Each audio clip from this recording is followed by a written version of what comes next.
Now let's get to the Scikit-Image page. I want to install the Scikit-Image. Press this one. Pip. Since I'm on Windows, simply type this line of code. WinXC to open up the command prompt.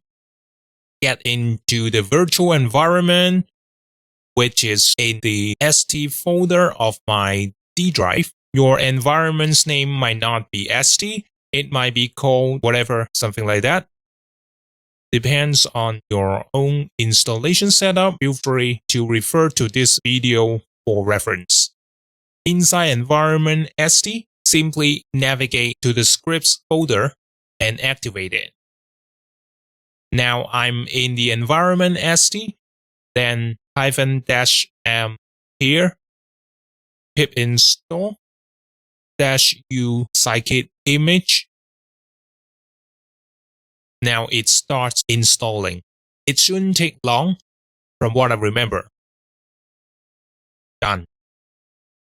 Usually, I'll pip list to check if the Scikit-Image is installed. Yep, it's here.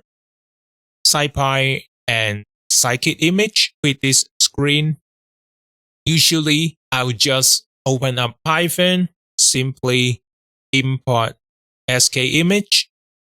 If no error, you're good to go.